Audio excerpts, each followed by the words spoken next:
प्रियंका प्रल्हाद नवले, भवन्स महाविद्यालय तृतीय वर्ष कला शाखेची मी विद्यार्थिनी आहे. कला वाणिज्य विज्ञान महाविद्यालय औंधे जिल्हा पालघर आयोजित आंतर महाविद्यालयीन काव्यवाचन स्पर्धेमध्ये आज मी सहभागी झाले आहे. आज मी आपल्या समोर माझी एक स्वरचित कविता सादर करणार आहे, जिचे शीर्षक आहे मी शेतकरी बोलतोय. रामराम मंडळी, रामराम मंडळी, ओळखलत का मला? अहो, पण खरा माणूस ओळखण्याची आहे का तुमच्याकडे कला? कशा पायी आला तिथं? कशा पायी आला तिथं माझा फोटो काढायला? गाथा ऐकून जीवनाची माझ्या उद्या तुमच्या पेपरात छापायला? मग ऐकाच तर मंडळी, मी एक शेतकरी. काय नाव विचारताय भय? अहो, शेतकऱ्याला नाव असतंच कुठं? असतं ते फक्त कष्ट आणि कर्ज. सावकाराकडे जीव गहाण ठेवल्यासारखं रोज आयुष्य होतंय खर्च. पण मंडळी, मी घाबरणार नाही कर्जाला, भय चिंता फासावर टांगणार. जीव एवढाही स्वस्त नसतो राव, त्या जुलमी सावकारालाही ठणकावून सांगणार. माफ करा मंडळी मला, खरंच माफ करा मंडळी मला. आज मी थोडं जास्तच बोलणार, नाहीतर आम्हा शेतकऱ्यांची गाथा ही तुम्हाला तरी कधी कळणार ना. राजकारणी घोषणा करतात, शेतकऱ्यांनो माझ्या बळीराजांनो, मागेल त्याला शेततळे.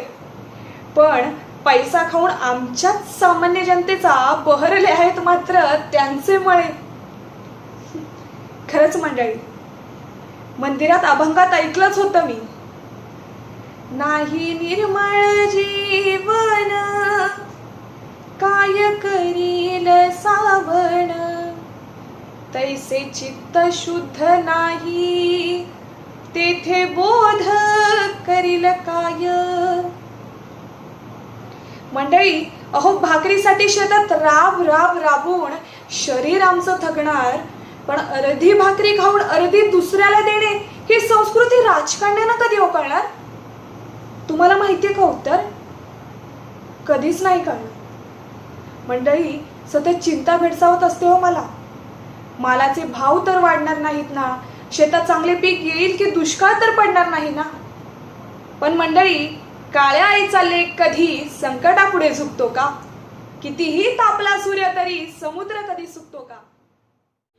नमस्कार, मेरा नाम रोहित रविंद्र तरल है और मैं साठे महाविद्यालय में कला शाखा में तृतीय वर्ष में पढ़ रहा हूँ. और अंतर्राष्ट्रीय महाविद्यालय ने ये काव्य वाचन स्पर्धा में मुझे निमंत्रित किया, इसके लिए उनका मनपूर्वक धन्यवाद. मेरा कविता का शीर्षक है ज्ञान ही जीवन का आधार है. ज्ञान ही जीवन का आधार है, ज्ञान ही जीवन की परिभाषा, ज्ञान ही जीवन का आरंभ है और ज्ञान ही जीवन का अंत. ज्ञान ही जीवन की एक ऐसी माला है जिसे जपे जपे सारा संसार छीन मिलाया. ज्ञान ही एक ऐसी ज्योत है जिसे न कोई मिटा पाया है न कोई मिटा पाएगा. आरंभ से लेके अंत तक ज्ञान ही जीवन का मूलाधार कहलाया. मिटने से न मिट पाए ना कोई उसे मिटा पाए, देने से वो बढ़ता जाए, उसे ही तो ज्ञान कहलाते हैं. ज्ञान ही जीवन की एक कश्ती है, ज्ञान ही जीवन की एक कश्ती है. उस कश्ती में ही जीवन की हर उलझन सुलझती है. उस कश्ती में ही जीवन की हर उलझन सुलझती है. ज्ञान ही जीवन का परम सत्य है, ज्ञान ही जीवन का परम सत्य है. ज्ञान के बिना सारा जीवन ही निराधार है. ज्ञान के बिना ही सारा जीवन ही निराधार है. ज्ञान ही जीवन है. देखिए, ज्ञान ही जीवन है और जीवन ही ज्ञान है. ज्ञान ही जीवन है, जीवन ही ज्ञान है. ज्ञान के बिना जीवन का मूल आधार ही विफल है. मतलब अपनी नींव ही ज्ञान है. इसी के माध्यम से मुझे ज्ञान क्या है वो आपके काव्य वाचन स्पर्धा की तरफ से आप सबको बताने के लिए मिला. इसके लिए आपका मनपूर्वक धन्यवाद.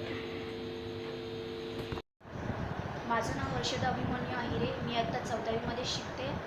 माझ्या कॉलेजचं नाव लक्ष्मण देवळात सोनवणे कॉलेज. मी तुमच्यासमोर एक कविता सादर करत आहे. त्या कवितेचं नाव आहे कोमेजून निजलेली एक परी राणी. त्या कवितेचे कवी संदीप सर आहे आणि सोनवणे बोलत आहे. कोमेजून निजलेली एक परी राणी, उतरले तोंड डोळा सुखलेले पाणी. कोमेजून निजलेली एक परी राणी, उतरले तोंड डोळा सुखलेले पाणी. रोजच आहे सारे काही आज नाही, माफी कशी मागू पोरी मला तोंड नाही. झोपेतच आज तुला घेतो मी खुशीत, निजतच तरी पण येशील खुशीत. सांगायची आहे माझ्या सानुल्या फुला, दमलेल्या बाबाची या कहाणी तुला. ला ला ला ला ला ला ला ला ला ला ला ला ला ला ला ला ला ला. आटपाट नगरात गर्दी होती भारी, घामाघूम राजा करी लोकलची वारी. आटपाट नगरात गर्दी होती भारी, घामाघूम राजा करी लोकलची वारी. रोज सकाळीच राजा निघताना बोले, गोष्ट सांगायचे काल राहून या गेले. जमलेच नाही काल येणे मला जरी, आज परी येणार मी वेळेवर घरी. स्वप्नातल्या गावामध्ये मागून बघ फेरी, खऱ्या खुऱ्या परीसाठी गोष्टीतली परी. बांधीन मी थकलेल्या हातांचा झुला, दमलेल्या बाबाची या कहाणी तुला. ला ला ला ला ला ला ला ला ला ला ला ला ला ला ला ला ला. असा गेलो आहे बाळापुरा अडकून, हल्ली तुला झोपेतच पाहतो दुरून. असा गेलो आहे बाळापुरा अडकून, हल्ली तुला झोपेतच पाहतो दुरून. असा कसा बाबा देवले कराना देतो, लवकर जातो आणि उशिरानं येतो.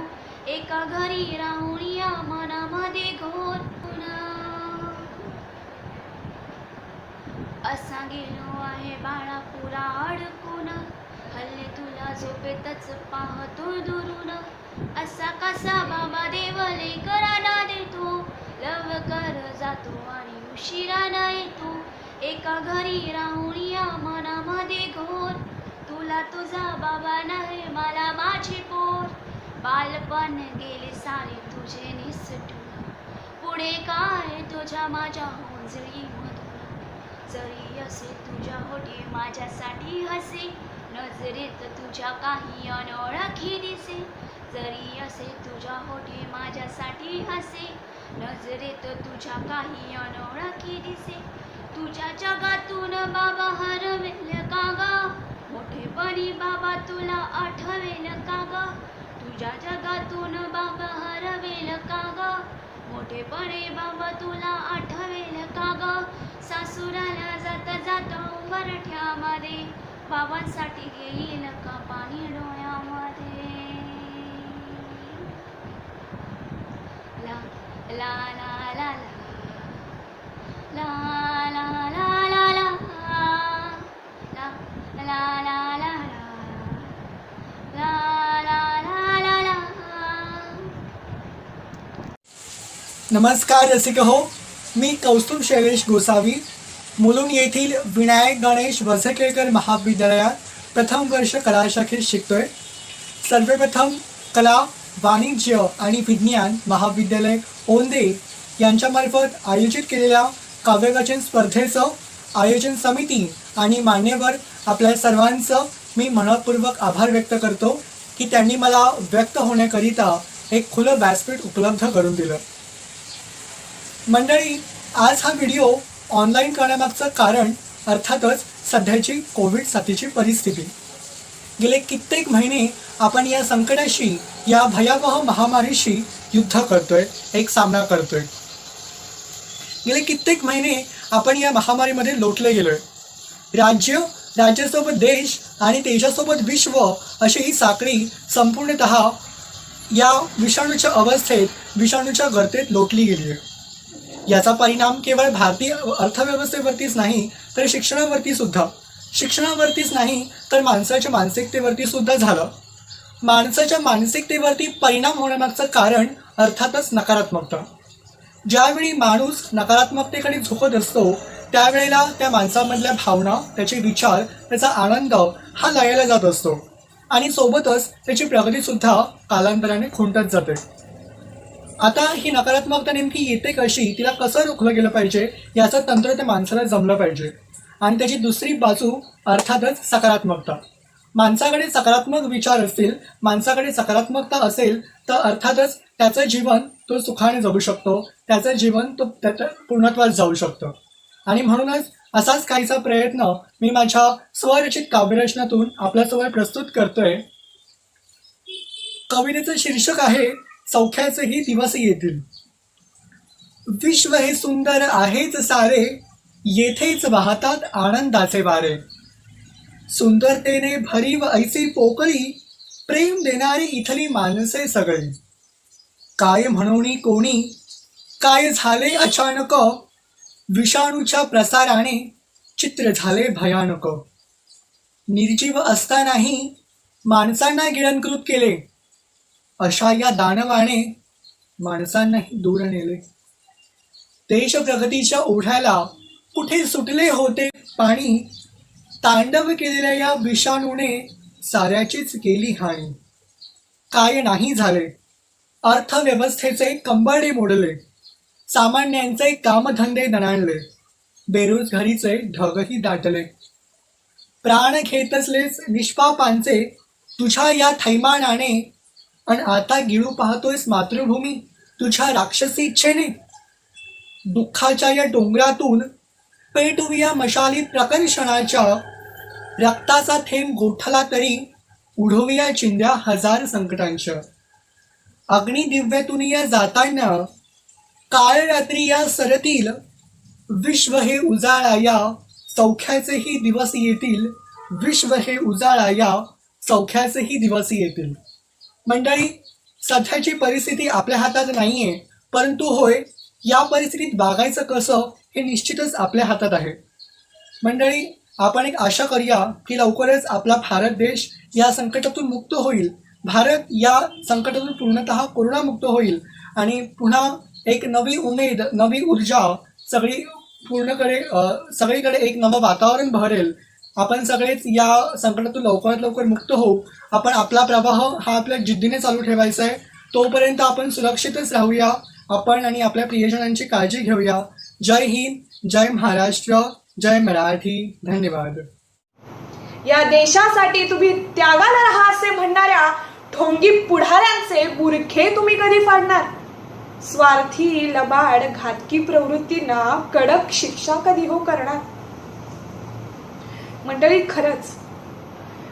खरंच बळ नाही राहिलं माझ्यात. कधी कधी असं वाटतं आत्महत्या करावी. मंडळी, खरंच बळ नाही राहिलं माझ्यात करण्यासाठी कर्जावर मात. डाळ कांदाही आता महाग झालाय, दूरच राहिला हो साधा वरणभात. पण मंडळी, निर्धाराच्या वाटेवर टाकेन मी निर्भयपणे पाय. पण मंडळी, निर्धाराच्या वाटेवर टाकेन मी निर्भयपणे पाय. मला पूर्ण खात्री आहे पुन्हा साथ देईल माझी ही काळी धरणी माय, फक्त ही माझी काळी धरणी माय. धन्यवाद. नमस्कार, मी संजोत संदीप ढवळे, के.जे. जोशी महाविद्यालयातून FYBA डिव्हिजन C मधून आपल्याला एक सुंदर प्रेरणादायी विंदा करंदीकर यांची आयुष्याला द्यावे उत्तर ही कविता सादर करणार आहे. प्रथम ऑनडे कॉलेजने ही संधी प्राप्त करून दिल्याबद्दल त्यांना धन्यवाद.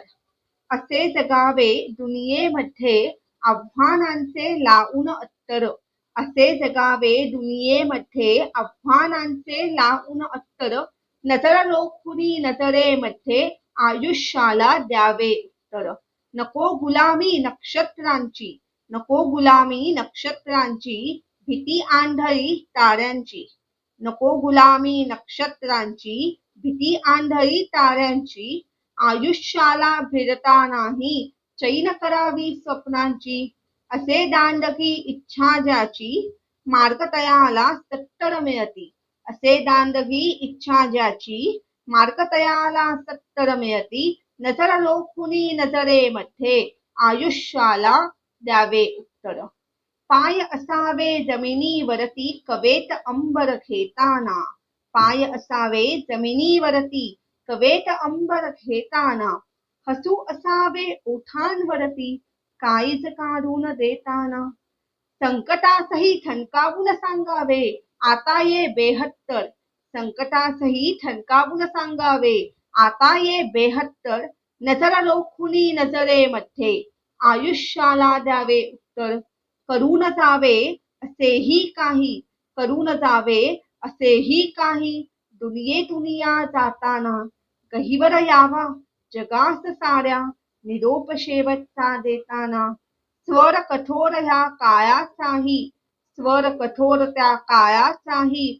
क्षणभर व्हावा कातर कातर.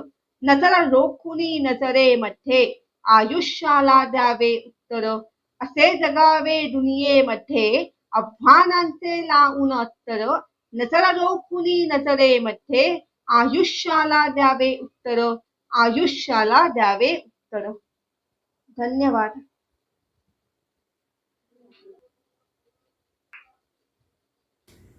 नमस्कार. सर्वप्रथम काव्यवाचन स्पर्धेच्या आयोजकांना मला ही संधी प्राप्त करून दिल्याबद्दल मी मनपूर्वक आभार व्यक्त करते. मी कुमारी प्रियांका वसंत जगताप विल्सन कॉलेजला FYBA ची विद्यार्थिनी असून तुमच्यापुढे एक स्वलिखित कविता सादर करणार आहे आणि माझ्या या कवितेचे नाव आहे जीवन कधी अडत नसतं. कधी कोणी येतं येऊन पुन्हा जातं. जाणाऱ्यां वाचून जीवन कधी अडत नसतं आणि जाणाऱ्यांचं जाणं कधी कुठे नडत नसतं. येणाऱ्यांचं स्वागत करा जाणाऱ्यांना रामराम. येणाऱ्यांचं स्वागत करा जाणाऱ्यांना रामराम. आणि उगीच कोणी सोडून गेलं असं म्हणून करू नका त्याला बदनाम. आणि उगीच कोणी सोडून गेलं असं म्हणून करू नका त्याला बदनाम. माणसाचं काय हो, अहो माणसाचं काय हो, ज्याच्या खिशातनी अस्तित्वात अर्थ आहे. माणसाचा गोडवा त्याच्यासाठीच समर्थ आहे. बाकी सर्वांचं येणं जाणं त्याच्यासाठी व्यर्थ आहे. बाकी सर्वांचं येणं जाणं त्याच्यासाठी व्यर्थ आहे. प्रत्येकाला प्रत्येकाचं जीवन नावाचं घर असतं. घराला दार व दाराला कडी असते. पण कडी सुद्धा तीच वाजते जिचं घर आपणास आपल्या अपेक्षापूर्तीचं भांडार भासते. पण कडी सुद्धा तीच वाजते जिचं घर आपणास आपल्या अपेक्षापूर्तीचं भांडार भासते. पण दाराबाहेर असतात देखावे खरे रूप असते आत. दाराबाहेर असतात देखावे खरे रूप असते आत. त्या रूपाचे स्वरूप जर का भासले कुरूप तर ते घर सोडून आपणही करतोच की पक्षपात. त्या रूपाचे स्वरूप जर का भासले कुरूप तर ते घर सोडून आपणही करतोच की पक्षपात. बघा दुनिया आपल्यासारखी आहे. आपण दुनियेसारखे. दुनिया आपल्यासारखी आहे. आपण दुनियेसारखे. दुनियादारीच्या या खेळात सगळेच असतात परके. दुनियादारीच्या या खेळात सगळेच असतात परके. आपल्या सर्वांच्या जीवनात कोणाचंच येणं जाणं नसतं निश्चित. आपल्या सर्वांच्या जीवनात कोणाचं येणं जाणं नसतं निश्चित. म्हणून मग काय दाराला कुलूप लावून करायचं का प्रायश्चित. म्हणून मग काय दाराला कुलूप लावून करायचं का प्रायश्चित. पण प्रायश्चित करून स्वतःला शिक्षा का द्यावी. पण प्रायश्चित करून स्वतःला शिक्षा का द्यावी आणि आपणच आपल्या अनुभवांची वाढ का खुंटवावी. कारण किती जन्मतात मरण पावतात असं म्हणतात तारे. किती जन्मतात मरण पावतात असं म्हणतात तारे. पण म्हणून वरून खाली आकाश कोसळते का सारे. पण म्हणून वरून खाली आकाश कोसळते का सारे. आपली स्मरणशक्ती विशाल आहे, नाही तो सुगरणीचा खोपा. आपली स्मरणशक्ती विशाल आहे, नाही तो सुगरणीचा खोपा. म्हणून इतरांशी जोडलेल्या वाईट आठवणीतून शिका आणि चांगल्या आठवणी जपा. म्हणून इतरांशी जोडलेल्या वाईट आठवणीतून शिका आणि चांगल्या आठवणी जपा. आणि लक्षात ठेवा, झाडाच्याही फांद्या छाटल्यावर नव्या पुन्हा उगतात. झाडाच्याही फांद्या छाटल्यावर नव्या पुन्हा उगतात. उद्ध्वस्त झालेल्या भुईवरही माणसं पुन्हा वसतात. उद्ध्वस्त झालेल्या भुईवरही माणसं पुन्हा वसतात. कधी कोणी येतं, येऊन पुन्हा जातं. जाणाऱ्यां वाचून जीवन कधी अडत नसतं आणि जाणाऱ्यांचं जाणं कधी कुठे नडत नसतं आणि जाणाऱ्यांचं जाणं कधी कुठे नडत नसतं. धन्यवाद. पण प्रायश्चित करून स्वतःला शिक्षा का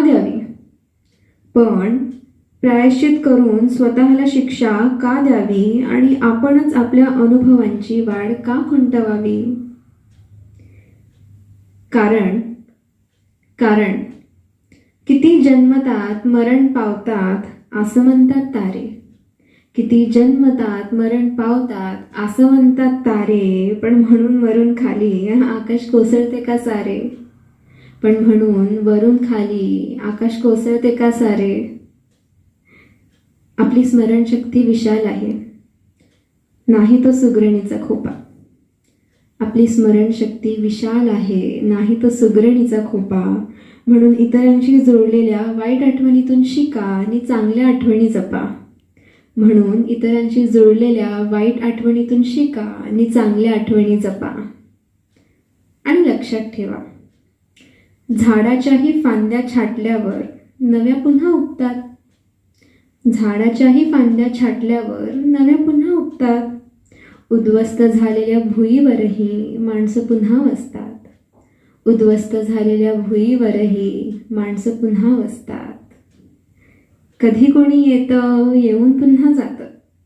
जाणाऱ्यां वाचून जीवन कधी अडत नसतं आणि जाणाऱ्यांचं जाणं कधी कुठे नडत नसतं आणि जाणाऱ्यांचं जाणं कधी कुठे नडत नसतं. धन्यवाद. नमस्कार, मेरा नाम रोहित रविंद्र तरल है. मैं अभी साटे महाविद्यालय में कला शाखा में तृतीय वर्ष में पढ़ रहा हूँ. वैसे ही अंतर महाविद्यालय ने इस कार्यक्रम में मुझे आयोजित किया, इसलिए उनका मनपूर्वक धन्यवाद. मेरा कविता का शीर्षक है ज्ञान ही जीवन का आधार है. ज्ञान ही जीवन का आधार है. ज्ञान ही जीवन की परिभाषा. ज्ञान ही जीवन का आरंभ है और ज्ञान ही जीवन का अंत. ज्ञान ही जीवन की एक ऐसी माला है जिसे जपे जपे सारा संसार झिलमिलाया है. ज्ञान ही एक ऐसी ज्योत है जिसे न कोई मिटा पाया है न कोई मिटा पाएगा. आरंभ से लेके अंत तक ज्ञान ही जीवन का मूल आधार कहलाया. मिटने से ना मिट पाए ना उसे कोई मिटा पाए. मिटने से ना कोई मिट पाए ना कोई उसे मिटा पाए. देने से वो बढ़ता जाए, उसे ही तो ज्ञान कहलाते हैं. देखिए, ज्ञान का परिभाषा कितनी बड़ी होती है. ज्ञान ही जीवन का एक कश्ती है. ज्ञान ही एक जीवन की कश्ती है. उस कश्ती में ही जीवन की हर उलझन सुलझती है. उस कश्ती में ही जीवन की हर उलझन सुलझती है. ज्ञान ही जीवन की एक परम सत्य है. ज्ञान ही जीवन का एक परम सत्य है. ज्ञान के बिना सारा जीवन ही निराधार है. ज्ञान के बिना ही सारा जीवन ही निराधार है. ज्ञान ही जीवन है. ज्ञान ही जीवन है. जीवन ही ज्ञान है. ज्ञान ही जीवन है. जीवन ही ज्ञान है. ज्ञान के बिना जीवन का मूल आधार है विपुल. धन्यवाद. माझं नाव वर्षदा अभिमन्यू आहिरे. मी आत्ता 14वीमध्ये शिकते. माझ्या कॉलेजचं नाव लक्ष्मण देवळात सोनवणे कॉलेज. मी तुमच्यासमोर एक कविता सादर करत आहे. त्या कवितेचं नाव आहे कोमेजून निजलेली एक परी राणी. त्या कवितेचे कवी संदीप सर आहे आणि सोमेकांना बोलत आहे. कोमेजून निजलेली एक परी राणी,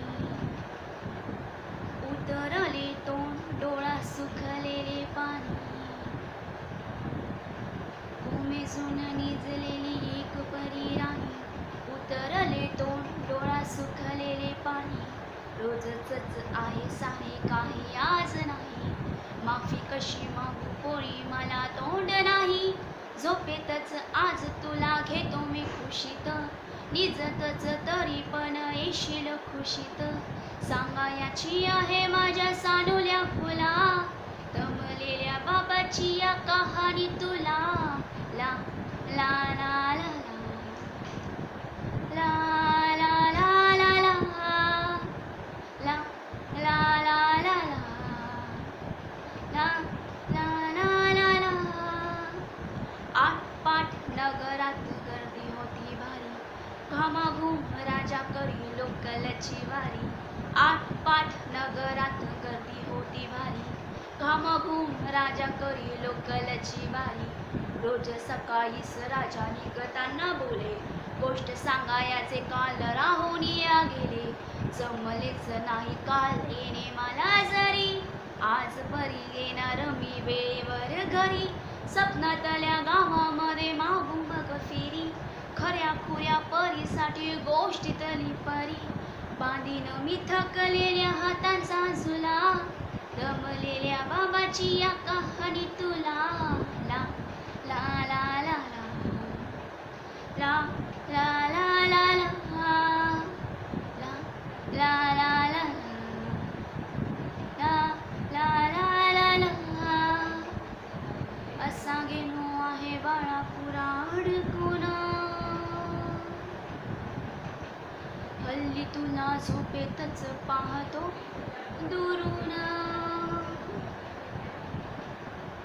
असा गेलो आहे बाळापुरा अडकून हल्ली तुला झोपेतच पाहतो दुरून असा कसा बाबा देवले कराना देतो लवकर जातो आणि उशिराना येतो एका घरी राहून या मनामध्ये घोर तुला तुझा बाबा नाही मला माझी पोर बालपण गेले सारे तुझे निसटून पुढे काय तुझ्या माझ्या होंजळी मधून जरी असे तुझ्या होठी माझ्यासाठी हसे नजरेत तुझ्या काही अनोळखी दिसे जरी असे तुझ्या होठी माझ्यासाठी हसे नजरेत तुझ्या काही अनोळखी दिसे तुझ्या जगातून बाबा हरवेल का ग मोठेपणी बाबा तुला आठवेल का ग तुझ्या जगातून बाबा हरवेल का ग मोठेपणी बाबा तुला आठवेल का ग सासुराला जात जात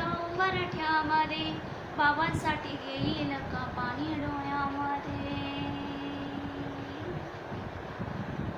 ला ला ला ला ला ला ला ला ला ला ला ला ला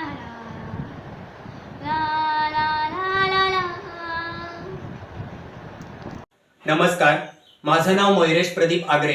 मी भारत शिक्षण मंडळाच्या देव घैसास कीर कला, वाणिज्य आणि विज्ञान या वरिष्ठ महाविद्यालयात शिकत आहे. माझ्या कवितेचा विषय आहे लालू पासून चालू. कवितेचे लेखक आहेत अंकुश आरेकर. अंकुश आरेकर यांची राजकीय भाष्य करणारी ही रचना आपणासमोर सादर करतो. खरं सांगा लालू, खरं सांगा लालू, किती खाल्ला हिरवा चारा, किती खाल्ली हिरवी पानं. खरं सांगा लालू, किती खाल्ला हिरवा चारा, किती खाल्ली हिरवी पानं. माणसांना शोभतं का असं गोठ्यामध्ये जाणं. पानांचं असंच असतं, गुपचूप खाल्ली तरी रंग हळूहळू कळतो. पानांचं असंच असतं, गुपचूप खाल्ला तरी रंग हळूहळू कळतो. आणि आता कळतंय आम्हाला का भारताच्या नकाशात बिहार सैरावैरा पळतो. एवढ्या तेवढ्या कर्जापायी बँकांनी शेतकरी केला तंग आहे आणि हजारो कोटी लाटणारा विजय माल्या किंग आहे. अहो, 1000 कोटी घेऊन माल्या देशाबाहेर पळतो आणि एकटा लालू बिहारमध्ये 1000 कोटी गिळतो. अहो, लालू म्हणजे एक धागा, लालू म्हणजे एक धागा, हजारातली एक जागा. भारतामध्ये असे लालू किती लपलेत अजून आणि म्हणे कोरडं कुणीच राहणार नाही पावसामध्ये भिजून. अहो, हा पाऊस नाही, हा पाऊस नाही, घाम आहे तुमच्या माझ्या बापाचा.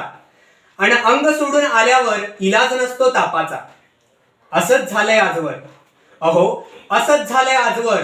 उघड्या पाठीवरती सूर्य घेऊन आपण नुसतंच खपायचं मातीत. ते सत्तेच्या खुर्चीत निवांत आणि आपण भांडणं खेळायची जातीत. म्हणजे खाली आपण चुलीत जळायचं, वर त्यांनी त्यांची भाकर भाजायची. त्यांनी कोटीत करायचे घोटाळे आणि आपण नुसती चिल्लर मोजायची. तरीही माहिती अधिकारात माहिती मागायची नाही, नाहीतर सतीश शेट्टीची हत्या ठरलेली. माहिती अधिकारात माहिती मागायची नाही, नाहीतर सतीश शेट्टीची हत्या ठरलेली. सामान्यांचा अनिकेत कोथळेच होतो, कारण असतात काही पोलिस सुद्धा सडलेली. सांगा विश्वास ठेवायचा कोणावर? सांगा विश्वास ठेवायचा कोणावर? खऱ्याचा दाबला जातो गळा आणि खोटाच मोठ्या आवाजात बोलतो. अहो कागदोपत्री बोटावर, पण वास्तवात देश मात्र रिकामा पोट्यावरती चालतो. शृंगाराबरोबर साज, तसा सत्तेबरोबर माज असतो. उद्या गोळ्या घातल्या जातील आपल्याला, आपला दिवस फक्त आज असतो. अजून एकाही मारेकऱ्याचा तपास नाही, अजून एकाही मारेकऱ्याचा तपास नाही. मरून एक विचारवंतच मरतो आहे. लागणाऱ्या गोळीपेक्षा न लागणारा तपासच मला अधिक बेचैन करतो आहे. आता असे कडक करा कायदे, आता असे कडक करा कायदे की कायद्याचा धाक गुन्हा करण्याआधी वाटावा आणि एकही रुपया न खर्चता गरीबाला खरा न्याय भेटावा.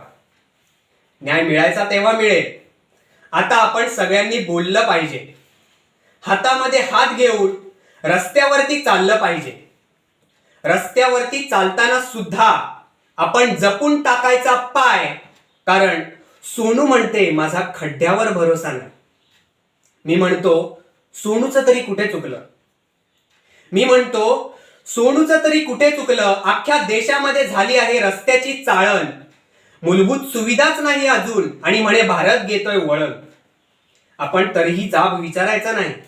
आपण तरीही जाब विचारायचा नाही. विचारलं तर ह्याचं बोट त्याच्या कड, त्याचं बोट त्याच्या कड असल्या ह्यांच्या जाती.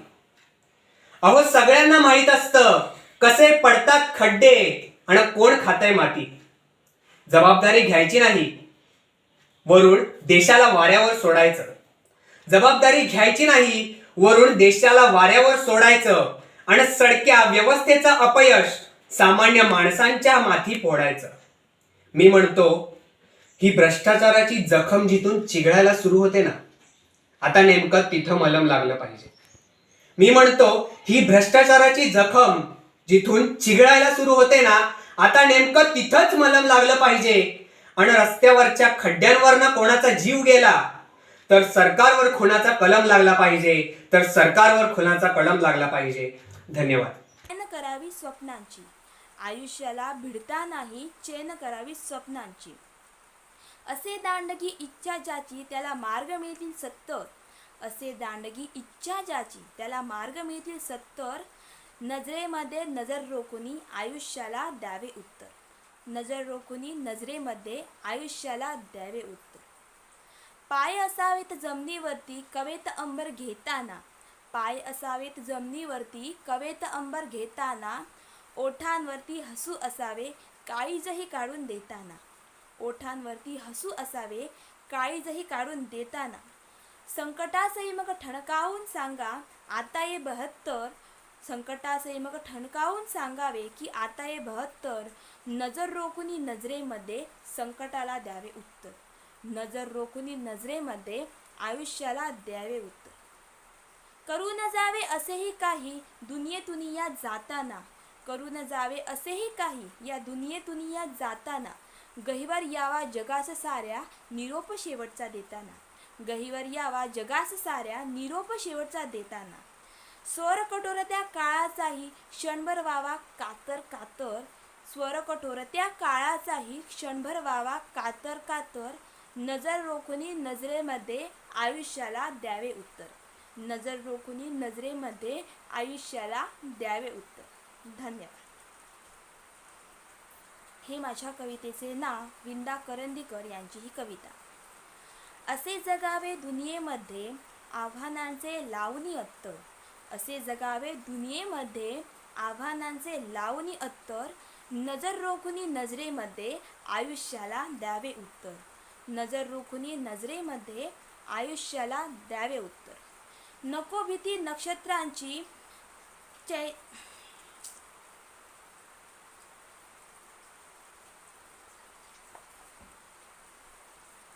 नमस्कार, मी Gauri Eknath Sawant, Gogate Walke college of commerce and arts Banda या महाविद्यालयाची मी विद्यार्थिनी.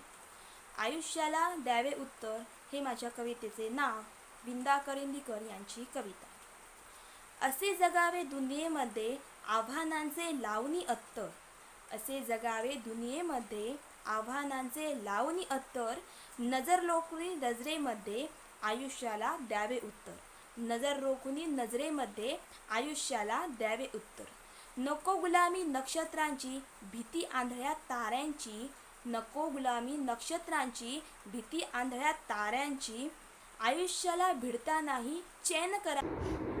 नमस्कार, मी गौरी कुलकर्णी, जोशी मेडिकल महाविद्यालय ठाणे इथे शिकत आहे.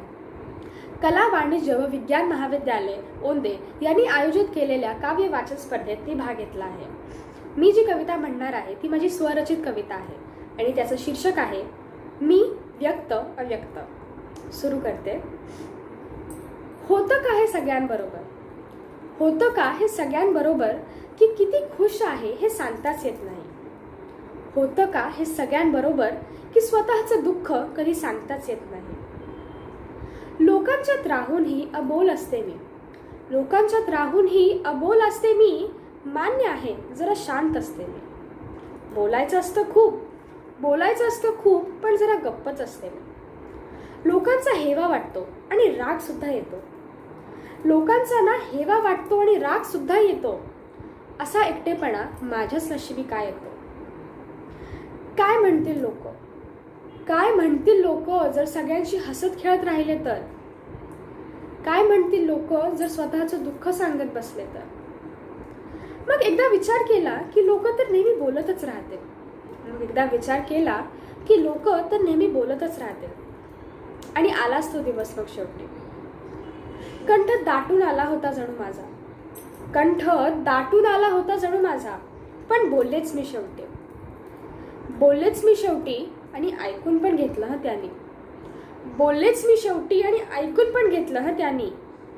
खूप दिवसांनी साधला संवाद स्वतःशी आणि ऐकून पण घेतलं माझ्या मनाने. खूप बोलले आणि ठरवलं की आता राहायचं मनमोकळं. हो, झाली मी मनमोकळी आणि खूप लोकांशी बोलूही लागले. मनमोकळी झाले मी आणि लोकांशी बोलूही लागले मी. पण तरीही आज कुठेतरी एक विचार येतोच मनात की झाले होते का मी त्या दिवशी तरी स्वतःशी पूर्णपणे